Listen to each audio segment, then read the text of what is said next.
Our 3 o'clock session is the timer approach to shift to on-site events with Chris McDonald. Alrighty, let's get into it. So we're going to be talking about shifting to on-site events as the timer approach. And I am still Chris McDonald all day long. So the agenda for today is what is hybrid racing? Most of you that have been a part of this roller coaster is probably the appropriate phrase over the past 18 months or so. You know exactly what hybrid racing is. Some of you may not. So we'll go over what hybrid racing is and why we're suggesting using hybrid racing. And then also some things to consider because a lot of things have changed. There's a lot of places in the US right now that haven't opened up fully. And there's others that are, wide open. And then we should have some time at the end for questions and answers. So let's define what hybrid racing is to begin with. So hybrid racing is any event that has a race, run, walk, ride, or fundraising event that incorporates both in-person and virtual events, meaning there's increased options for participants. And so since COVID-19 hit, race directors and nonprofits are really pushing this approach to engage people so that they can, capture as many athletes as possible and either increase fundraising or not lose funds since COVID's hit. There have been races that have had this approach for years, but it's really become a forte in our industry since probably March, April, May of last year. So why hybrid racing? Embracing the hybrid future for more inclusive events and maximum reach. And so just as a reminder, we used to talk about this all the time, and that is you as the timer are looked at as the technology expert, and your races are going to rely on you to guide them in the hybrid world. They more than likely are already looking to you for guidance on things non-hybrid related, just because you are, in most circumstances, the industry professional, where maybe they are a volunteer organization or only put on a couple of events a year. So why hybrid racing? So, and I say why hybrid racing because many people maybe in the South would say, oh, well, we're wide open. Why do we need to worry about hybrid racing? Well, things have improved, but we're not out of the woods yet. And if you have not been a part of the permitting process, it is still on city officials' radar, especially with the Delta variant going around. So it's just something that you need to keep in your forefront of your mind. Obviously, you're following whatever health codes are in place for your local area or your state or the nation. But having a hybrid approach allows you to be, it allows you to have a backup plan. And for those of you that had events that either owned events or had contracts for events, the middle of last year know very, very well exactly what happened in terms of refunds, in terms of, deposits, everything. It's just a mess. And so by ensuring that an event will be held, it negates a lot of the risk that comes with the potential refund side. In addition to that, it also can kind of get your foot in the door with some of the local officials, and it can entice additional participants to register. So just things to consider, even when applying for a permit, if you're helping out a race or you own a race, or just speaking with a race director, is pointing out to them, hey, look, if we provide a virtual option here, we can let the city know that we have this in place, so we're not locked into doing this, and we're not going to push as hard. And also, we can let the athletes know, and in terms of compensation on your end as a timer. Maybe you don't get paid as much for support of a virtual event, but there is compensation there versus a big goose egg. In addition to that, virtual options broaden the reach to a national audience. And granted, most small nonprofits aren't going to have a national audience regardless.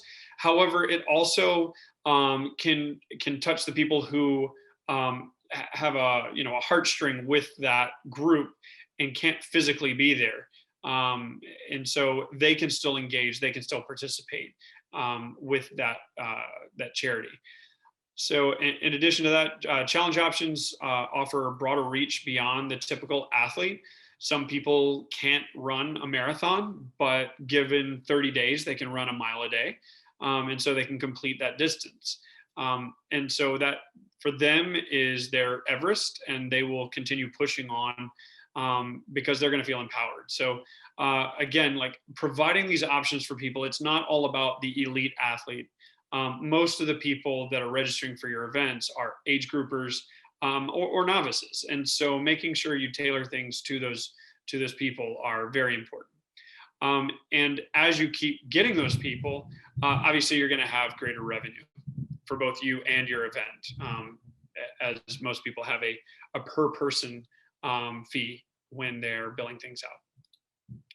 So things to consider as we come back to in-person. So rules, regulations, timelines, expectations have all shifted since COVID-19. Have you prepared? So I put together a list of things that race directors, timers talk to me about when we chat, if they have questions or whatnot. And so I just put together a short list of these, and that is when planning for the event, if you don't already know, logistics have slowed significantly, and it's not just in the US, it's globally. So that means you need to make sure that your orders like bibs, tags, whatever else you might be, sticker, hip numbers, helmet stickers, things like that. For races, you need to order those well in advance. In addition to that, a number of companies have closed. And so the places that you may have worked with for the past, 15 years might not be open anymore. And so just keep that in mind, that you are going to want to touch base with people well in advance. In addition to logistics, manufacturers overall are struggling with inventory. So you need to connect with those partners as early as possible, bulk order if you can, because not all of them are carrying the items that you might need. And like I said, some are out of business completely. In terms of municipalities, they're dealing with an overwhelming number of permit applications. And this is partly due to a backlog from 2020 and 2021. But more than anything, just make sure if your city officials are allowing permit applications to be submitted, do it as soon as possible. I've spoken with a number of people that are panicking because they weren't prepared for somebody to have taken their date or taken their venue. And so it's just something that you want to keep in the back of your mind. This might seem like a silly thing, but most of you, if you haven't been timing for the past year and you're just about to start back in the next few weeks, ensure the batteries for all of your equipment are working properly. A lot of your clocks, decoders, radios, they sat on the shelf for a year, which is not very good for batteries. So you don't want to find out race week that things aren't working. So please make sure that you check those in advance and you replace batteries as needed. And in addition to that, just like the municipalities, volunteer groups are already spread pretty thin. So if you're working with a volunteer organization on the timing front, you do need to make sure you reach out as soon as possible, because there's a number that a lot of smaller nonprofits are no longer in business, and others have an aging population that don't feel comfortable being in big groups, and so they're not going to come out. So just things to consider as you start migrating back into the in-person event side. In terms of what you can do on the RunSignup front, continue to over communicate your plans with the athletes. And this is something that you're going to want to work with your race directors on. Topics like how to register after deferral, or how to defer and or transfer to a different event, or your starting procedure info. All of these are super important. And if that email doesn't go out in advance and it's not over communicated, you're going to be pounded with question after question. And you're going to get tired of answering the same thing over and over. So I would speak with your race director, because most of the time it's a 50-50 split as to how people are communicating with the event. A lot come through the results side, and a number come through the direct contact. The direct contact goes directly to the race director. A lot of times the results go straight to you, the timer. Also, prepare for elevated no-show rates, as there are a lot of people who have forgotten they even registered. They're probably the same people that were threatening a lawsuit about the $25 registration last year. Those same people have forgotten that they registered, and they might have been auto deferred into the 2021 event. Races that in previous years were seeing 12 to 15% no-show rate, which is fairly normal, are now seeing 30, 35, 40. I do think it'll get better as we progress, but a lot of people that have been deferred either aren't aware or don't care to come to the race. And so it would be my strong suggestion, if you've not yet tested out dynamic bib assignment, now is the time, because otherwise you're just going to burn through a lot of bibs and a lot of tags. And I think most of you would agree that that can get expensive quickly. Some other things to consider at the start. So continue providing socially distanced starting areas as needed. Just keep corrals smaller. They don't need to be hundreds and hundreds of people. Again, children and a lot of adults actually are still not vaccinated, and we are seeing another increase in people getting sick that aren't vaccinated. So spreading people out as best as possible is going to be the name of the game. Time trial starts. I know of a number of triathlons that were doing wave starts for the past 15 years, and now every single one of their open water and pool swims is now time trial, and they love it because the lifeguards are never overwhelmed. And so consider this as still an opportunity to change the way you're doing things, to better suit both the event and follow with health and safety guidelines. And you could also do that with open start lines. Race day scoring is a great tool to help with that in regards to bidirectionally syncing with the RunSignup platform. So you can dynamically assign, people can register, you can dynamically assign bibs as people are checking in. And then you can have people racing, starting and finishing all at the same time, and everything syncs. So also continuing to provide touchless or limited touch packet pickup. This is, again, going back to those QR codes in the pre-event emails that we talked about earlier, doing dynamic bib assignment at packet pickup with the check-in app, and leaving online registration on for as long as possible, and not providing computers or paper for registration. And then at the finish, same kind of thing, limit areas where people may congregate. And one of the best ways of doing that is, instead of doing screens or printout of results, you can push those results directly to RunSignup and use the text and email notifications. So we a lot of times talk about the event and the athletes, but also remember to take the necessary precautions to limit you and your staff's exposure. Most of the people are exposed to 1 to 20 people at the event, whereas you might be exposed to everyone. So it's still not a bad idea to maybe set up a little bit earlier and tear down a little bit later, to keep wiping things down. And if your staff wants PPE, just make sure that they're covered there.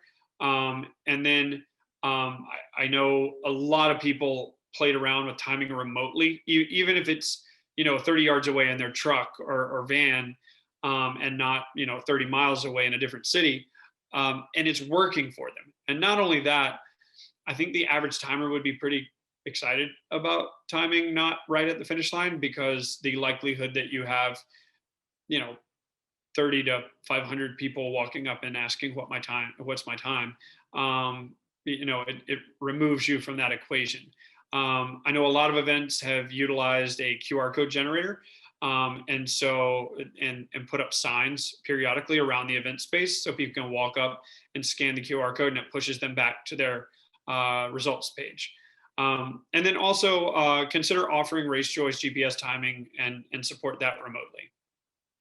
And on the RaceJoy side, I know we've talked about it already, but one thing, and we've talked about this a lot over the past year, but it still rings true, and that is if you're going to provide RaceJoy for one of your events, you need to provide it for all of the events. So if you're providing it for the virtual, you need to make sure that you're also putting in the course maps and things like that, doing it for the in-person. That way, everyone feels like they get the same experience, and no one's confused. Then you'll also want to make sure that the events and listed it within RaceJoy are clear and clearly define what event people need to participate in. Because if it's in person and they select in person, it's not going to push results up to RunSignup. And again, we talked about this in the second to last talk, and that was about the custom content and branding and all of the cheers and upselling of that to the race directors, so they could then upsell that to the sponsors. It is a cost normally to the event based on what you're charging, but it is work on your part. It is something that you are managing. So I would strongly advise you in not giving it away, because you are going to have an increased workload with it. It's not much, but and just make sure the race director knows that they can offset that cost, because most sponsors are pretty keen to be involved in something that most athletes and a whole lot of spectators are going to have in their hand. And in addition to all that, you also have the course audio communication system and race day monitoring, which allow you to elevate the race experience and the remote timing side. So again, like within that hybrid bubble, using RaceJoy can really, really help you provide a value add to those virtual participants, because they're not physically there, and they're not hearing the music at the finish line, and maybe they're running 200 miles away, but you want them to feel like they are a part of it and they're engaged. And that way, when everything lifts, or when they're back in town, or when they feel like it's safe, they do come back out and come to your event again. So with that being said, are there any questions? We're almost at time. I don't see any questions right now. Thanks so much. We will take a 10-minute break, and we will be back at 3:30 with a fun panel discussion on managing timer business in 2021 with Brian Jenkins and 2 special guests.